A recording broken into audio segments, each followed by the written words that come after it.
भोगावती परिसरामध्ये गुरुवारी रात्री वादळी वाऱ्यासह वळवाच्या पावसानं हजेरी लावली।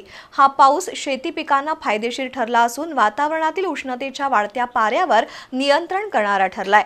उकाड्यानं हैराण झालेल्या नागरिकांना या पावसानं थोडा दिलासा मिळालाय।